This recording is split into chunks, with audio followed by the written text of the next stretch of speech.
ta. Tasha ta Garkuwa FM ke kawo muku wannan shiri. A buɗe kullu. A kuma buɗe zuciya. domin jin labarai masu ƙayatarwa. Dauke da darussan hannunka mai sanda. Kai hatta tsintsiya da abin da ake kwashe share ba su bari a gidan ba, suna gamawa suka rambaɗa marababbiyar ƙofar wani ƙaton kwaɗo wanda zai iya rinjayar ƙofar gidan har ma idan da hali ma har ya karya ta. A cikin rurin kuka ummi ƙanwar Hassu wadda bata wuce shekara 9 ba ta rarumo a guje ta fada a jikinta. Tamkar haɗin baki suka rushe da wani matsanancin kuka. A cikin kukan ne ummi take faɗin, yaya kin ga tijarar da mamanmu ta sa aka yi mana ko? Zuciyata tana shakkar anya mama sa'a ita ce ta haife mu. Tare da Rukayya Abdullahi Sabo. Jama'a mai sauraron mu assalamu alaikum, barkamu da sake kasancewa da ku a cikin wannan shirin da kuma gidan rediyon Garkuwa FM mai watsa shirye-shiryen sa akan megahertz 95.5 bisa zangon FM a nan birnin Sokoto suka dauki nayin kawo muku. Kuna tare da shirin kayan Marubuta. Inda a yau za mu fara muku a cikin sabon littafin na mai suna KETA HADDI na marubuciyar Asma'u Lamido. Kuma har yanzu Nuwa Bakar Dambuwa ne zai ci gaba da tace muku shirin.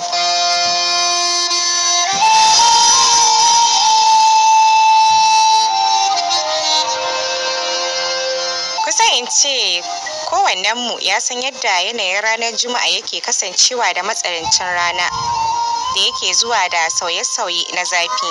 To hakan wannan Juma'ar ta kasance kamar yadda sauran takwarorinta suke kasancewa. Harabar gurin gabaki ɗaya a cakuɗe yake da jama'a maza da mata, manya da yara. Kowa ka gani sabgar gabansa yake yi, a yayin da masu hada-hadar tafiya masallaci suka miƙe hanya, wasu kuma tuni har sun idar suna kan hanyar komawa gida. A can wani ɓangaren kuwa jami'an tsaro ne guda 4 suke kai komo a jikin wani rubabben gida na haya, suna rike da bindigoginsu da sauran makamai wanda alamu ya nuna dukan wasu suke yi. A daidai wannan lokacin ne Hasu ta ratso unguwar kanta a ƙasa, bakin ta dauke da addu'o'i, fuskar ta gabaki ɗaya idan ka kalla ka san a burkici take. Kallo ɗaya za ka yi mata ka tabbatar wa kanka cewar ba a cikin hayyacinta take ba, don kuwa gabaki ɗaya a sukurkuci take, yayin da ƙwayar idanuwanta take ziraro da hawaye. Haka suka rubuta a sukukuce, don kuwa gabaki ɗaya a sukukuce take, yayin da ƙwayar idanuwanta yake zubar da hawaye. Cike da ƙarfin hali take tafiya, a yayin da fuskarta ta yi sharkaf da zufa, kai ka ce ruwa ne aka kwara mata. Gudu sauri burin ta ɗaya ta isa gida, don kuwa ko kaɗan ba ta ƙaunar haɗa idanuwa da kowa, musamman 'yan mazan nan masu zama a dandali unguwarsu. Kowa dai ya san jigon zaman dandali baya wuce gulma da kuma ƙananan maganganu. A haka ta cimma kwalbatin da za ta ratsa ainihin ƙofar gidan nasu ta shiga, wanda zuciyarta ta yi mata sanyi, amma nan take kuma ta ji zuciyar ta buga, hawan idanuwan nata suka kafe, yayin da ta ga dandalin majalisar babu kowa. Don hakan da azama ta sha kwanar gidansu. Tana shan kwanar gidansu gabanta ya kuma mummunan faduwa, ganin cincirin da aka yi a kofar gidan nasu gabaki ɗaya. 'Yan majalisar unguwan nasu suna kofar gidan nasu suna tsaye sun mata ƙawanya. Lokaci guda kuma kallo ya dawo a kanta, hakan ne ya haddasa mata har haɗiwar tafiyar nata. Ikon Allah ne kaɗai ya sada ta da kofar gidan nasu. Kallo ɗaya ta yi wa jami'an tsaron, ta sunkuyar da kanta ƙasa, sai hawaye ne yake fitowa daga idanuwanta. Sam ta kasa kallon kofar gidan nasu, inda wasu gardawan maza ke wargi da dukkanin wani muhimmin abu da ya kwana ya tashi a cikin gidan, ciki kuwa har da tsummo karan sawansu, rababbun akwatunansu, tukwanen girkinsu, ƙazantattun kwanukan cin abincinsu. Kai hatta tsintsiya da abin da ake kwashe share ba su bari a gidan ba, suna gamawa suka rambaɗa marababbiyar ƙofar wani ƙaton kwaɗo wanda zai iya rinjayar ƙofar gidan har ma idan da hali ma har ya karya ta. A cikin rurin kuka ummi ƙanwar Hassu wadda bata wuce shekara 9 ba ta rarumo a guje ta fada a jikinta. Tamkar haɗin baki suka rushe da wani matsanancin kuka. A cikin kukan ne Ummi take faɗin, yaya kin ga tijarar da mamanmu ta sa aka yi mana ko? Zuciyata tana shakkar anya mama Sa'a ita ce ta haife mu. Jahasu bata ce komai ba ya ba Ummi damar ci gaba da magana. Zuciyarta ta fara zargin mama Hassu ba mahaifiyarsa bace. Anya kuwa mahaifiya wadda ta ɗauki ciki wata 9 da ɗori ta yi wahalar naƙuda ta shayar, za ta zama mai tijarartar da 'yarta wacce ta haifa?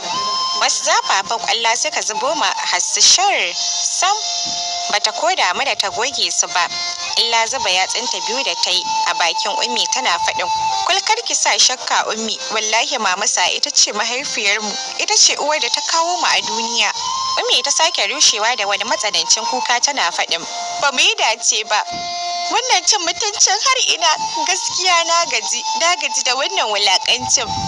Wani yamusasshen tsoho da yake gefe yana sauraron su yi gyaran murya a hankali yake faɗin, yaro kenan. Lallai na yarda da karin zancen na hikima masu magana da suke faɗin yaro man kaza. Lokaci guda ya dubi Hassu zuwa can kuma ya mai da kallonsa ga Ummi yana faɗin, ko kun san dukkanin abin da Hajiya Sa'adu ta yi muku kuke ganin tijara take muku, gata ne take muku, musamman make. Ya nuna Hassu da ɗan yatsan shi yana mai zazzara idanuwa kai ka ce diyarsa ce yake magana da ita. Cike da kuka Hassu ta cire kai ta dube shi, ya ji gaban shi ya faɗi.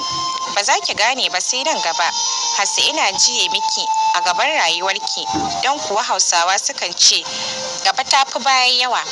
Tabbas kina da tarin ƙalubale a rayuwarki Hassu, ina tausaya miki lokacin da zaki zo kina neman gurin da zaki sa haƙarƙarinki babu. Ina jiye miki lokacin da zaki zo kina kuka babu mai share miki hawaye. Hassu, ina jiye miki lokacin da zaki waiga babu wanda zaki gani. Ke Hassu, kin kuwa san wane ne Barau? Kin san matsayinsa ga mahaifiyarki? To idan baki sani ba, ki tambaye mu. Ni nan Zubairu ina cikin mutanen da suka tsaye da addu'a don kawai su raba Sa'ad da wannan azzalumin mutumin da ya tsaftace ta, ya mai da rayuwarta sai yadda ya ga damar yi da ita da kuma ahalinta. Lokaci guda jiri ya fara kwasar Hassu.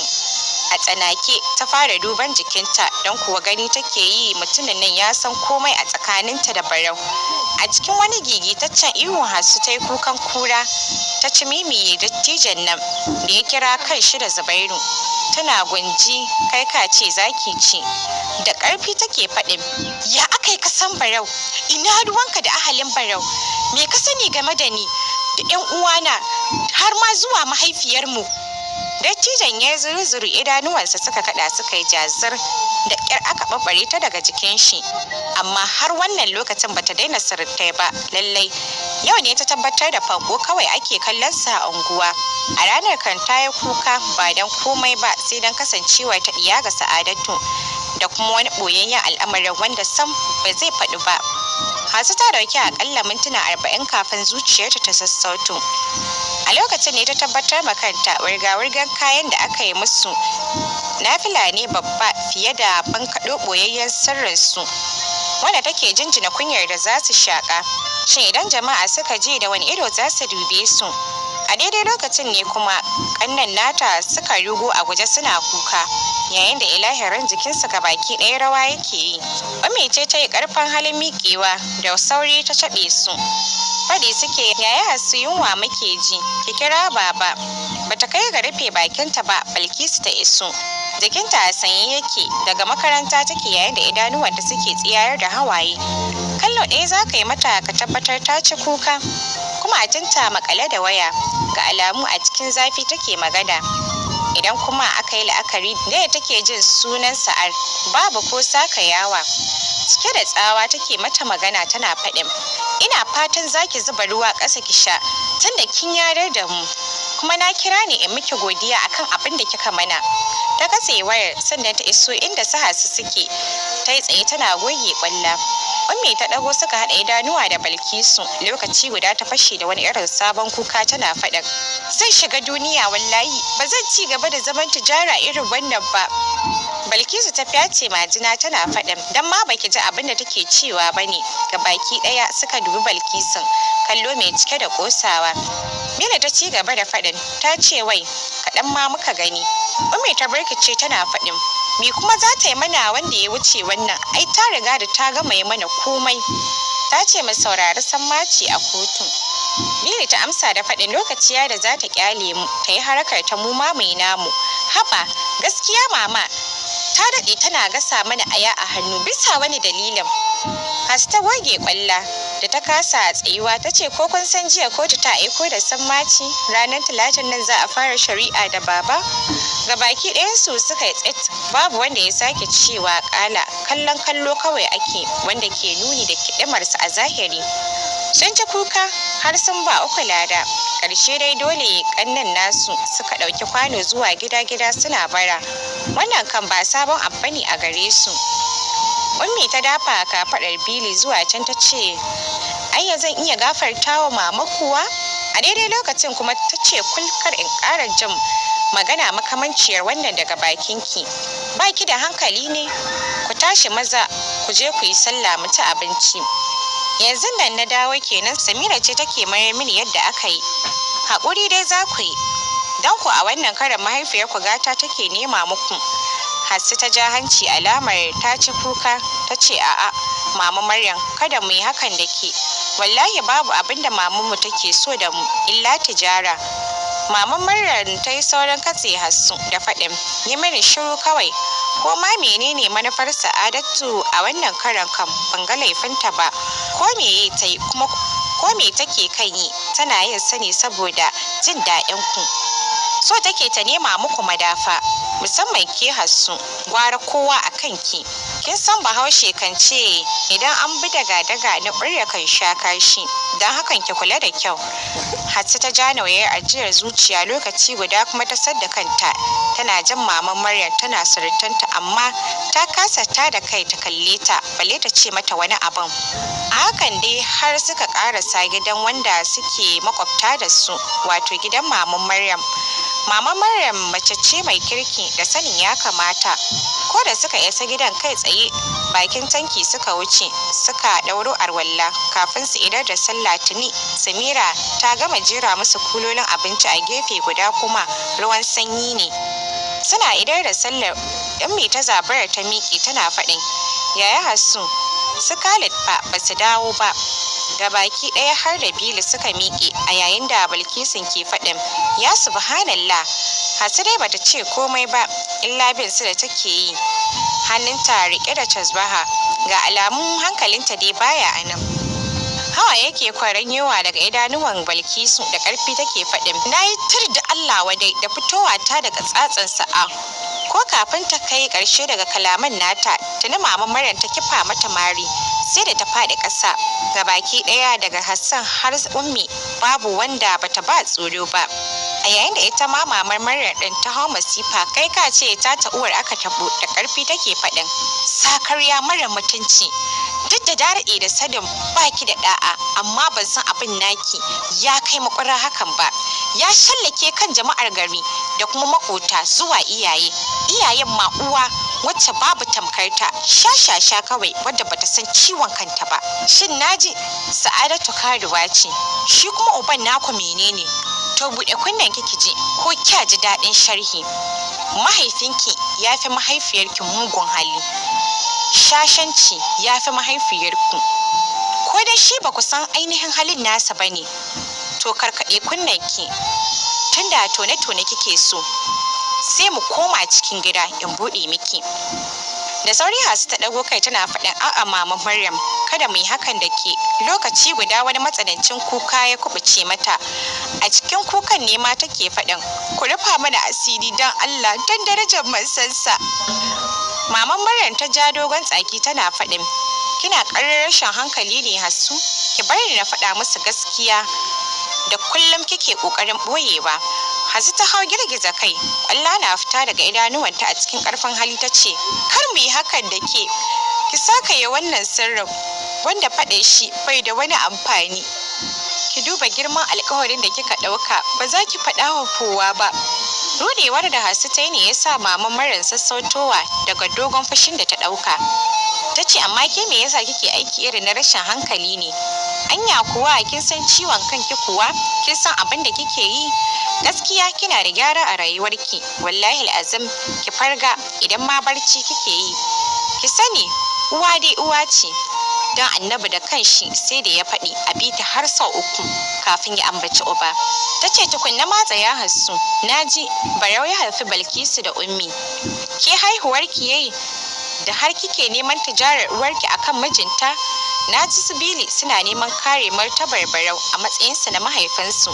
Ke kuma a matsayinki na mecece ga mutumin da ya cutar da mahaifiyarki? Hasu dai ta yi shiru bata ƙara cewa komai ba, ga baki ɗayansu sun yi shiru, babu wanda ya sake cewa komai.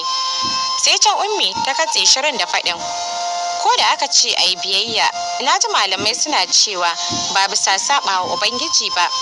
Mamaryar ta ce hakan ne, amma ku faɗa mini abin da sa'atai na saɓo wanda shari'a ta haramta ku yi mata biyayya a kai. A wannan karam kam ga baki ɗayansu suka ɗago suna mata wani irin duba mai nuna alamun ta sani amma tana ƙoƙarin ta take sanin. Ita da kanta ta katse su da faɗin, ko nake sauraro. Hasu ta dubi Ummi da kallo na tsawatarwa mai kuma nuni da alamun ba ta son ta ƙara jin muryar kowannensu. Da hakan ɗakin ya ci gaba da ɗaukar shiru. Ranar Talata misalin ƙarfe 11 na safe, kotu ta cika makil da al'umma maza da mata. Ayar farko da mai karantowa ya fara ta Hauwa'u ce, wanda ta kawo mijinta ƙara dukanta yake, gashi babu cin safe bale kuma na dare. Ƙara ta biyu kuma wani matashi ne ɗan shekaru 45 zuwa da 7 yake ƙarar dattijo ɗan shekaru 80 kan zargin aikata fyaɗe da ya da 'yar shekaru 3. A can gabas da kotun kuma Barau ne shi da tawagarsa, daga can gefe kuma Hassu ce, Ummi da Bili su ne suke zaune suna kallon yadda Sa'adatu take goge hawayenta har suka ratso kotun. Gabaki ɗayansu ta tafi da hankalin jama'a da suke a cikin wurin. Idanuwan Sa'adatu babu kunya bale kuma tsoron Allah. Shigar jikinta da kuma ƙawayen da ta shigo da su kotun kaɗai ya isa ya bayyana su ɗin su waye. Kallo ɗaya Hassu ta yi ba mahaifiyar nata ta sadda kai ƙasa. Babu shakka ko tantama Sa'adatu ta yi tuban mazuru, ta koma wa rayuwarta tsundum ta baya. Ana ƙara karanto shari'ar Sa'adatu, Hassu ta yi carab ta miƙe, zuciyarta na tafasa. Idanuwanta sun yi dishi-dishi yayin da jari yake ta layi da ita. Lokaci guda kanta ya mummunan sarawa tamkar zai fashe gida biyu. Da ƙyar ta daddafa bango ta yi tsayuwar mintuna aƙalla zuwa 2, sannan ta fara tafiya zuwa can kuma ta ji an dafa kafaɗarta. Da sauri ta jiyo suka yi idanuwa biyu da ƙanwarta Ummi. Ko kafin ta ce wani abu, Bili ta iso tana share ƙwalla, wanda kallo ɗaya suka yi wa junansu suka fashe da kuka. Zuwa can Ummi ta ajiyar zuciya a cikin murya ƙasa-ƙasa take faɗin,